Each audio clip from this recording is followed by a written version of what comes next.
বিসমিল্লাহির রহমানির রহিম। সকলকে আমার সালাম, আসসালামু আলাইকুম। আশা করি সকলে ভালো আছেন। আপনাদের জন্য একটি খুশির খবর আসতে যাচ্ছে ইনশাআল্লাহ।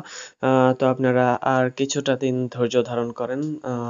ইনশাআল্লাহ আপনারা ভালো একটি সংবাদ পাবেন। বর্তমান স্পেসি ওয়ার্ল্ডের আপডেট যে নিউজটা হলো সেটা হচ্ছে স্পেসি ওয়ার্ল্ডের যে কর্মকর্তাদের আটক করা হয়েছিল, এতদিন জেলের মধ্যে ছিল, তাদের কয়েকজনকে জামিন করানো হয়েছে। জামিন পেয়ে গেছে তারা। এমডি আলামিন প্রধান ছাড়া বাকিরা জামিন পেয়ে গেছে। তো এমডি আলামিন প্রধানও ইনশাআল্লাহ 2-3 দিনের মধ্যে জামিন পেয়ে যাবে যতটুকু শুনেছি।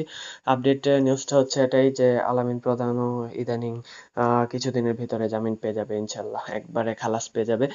তো আশা করছি স্পেসি ওয়ার্ল্ডে আমরা আবারও কাজ করতে পারবো। আর আপনারা অনেক কথা শুনিয়েছেন, অনেক গালিগালাজও করেছেন স্পেসি ওয়ার্ল্ড আর আসবে না।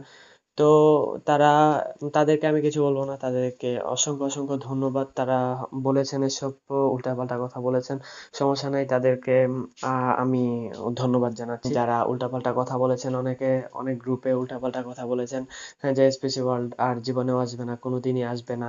আম এটা এমএলএম কোম্পানি, সরকার আর কোনোদিন এটাকে প্রশ্রয় দিবে না। তো এরকম অনেক কথা বলেছেন আপনারা। তো সেই কথাগুলো থেকে ইনশাআল্লাহ আমরা কিছুদিনের ভেতরে মুক্তি পাবো। তো অনেক অনেক গ্রুপে দেখতেছিলাম যে স্পেসি ওয়ার্ল্ডের অনেক ভালো ভালো নিউজ আসতেছিল। তো ইনশাল্লাহ আমরা কিছুদিনের ভিতরে স্পেসি ওয়ার্ল্ডে কাজ করতে পারবো। সকলে ভালো থাকবেন, সুস্থ থাকবেন। সকলকে আমার সালাম। আসসালামু আলাইকুম রহমতুল্লাহি ওয়া বারাকাতুহু।